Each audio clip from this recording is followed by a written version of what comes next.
everyone, my name is Mackenzie Cavalier. I chose to do the wisdom of yoga. I chose to do this topic because I think I found yoga at a time where I really needed it. I was in my junior year of high school.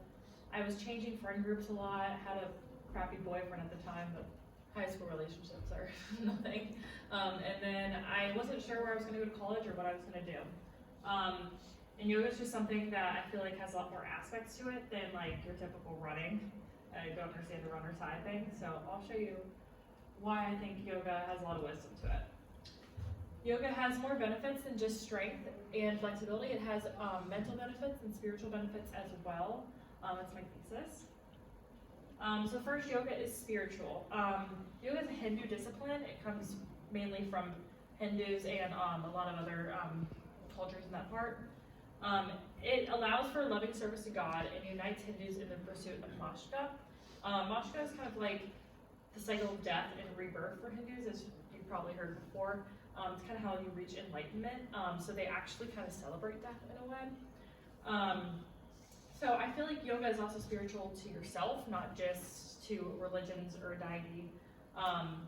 So for those 60 minutes, the only thing that matters is your connection you have with your mind, body, and soul. The outside world does not exist, but to lose sight of that foundation is to disregard the spiritual meaning of yoga.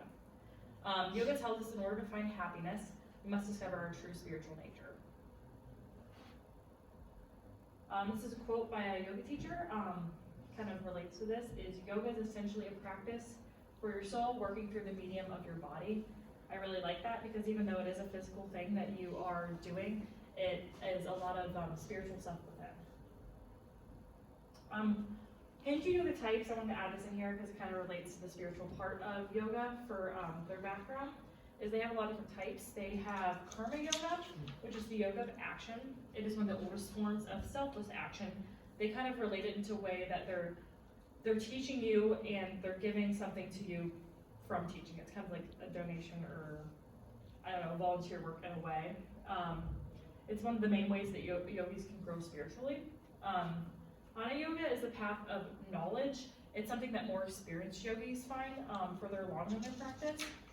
And then Raha yoga is the path of meditation. It is more about relaxing, silence, reflection, your inner self-awareness and rediscovery. And the last is Bhakti yoga. It is the path of love and devotion. It is more about your relationship with God and achieving kind of like a self-realization as well, and eventually going through death and rebirth. So this is about self-discipline. I feel like yoga has a lot of self-discipline in it and so many different aspects. Abhasha is a Sanskrit word meaning practice and refers to practice that aims at achieving a tranquil state of mind. Vairagya is a Sanskrit word meaning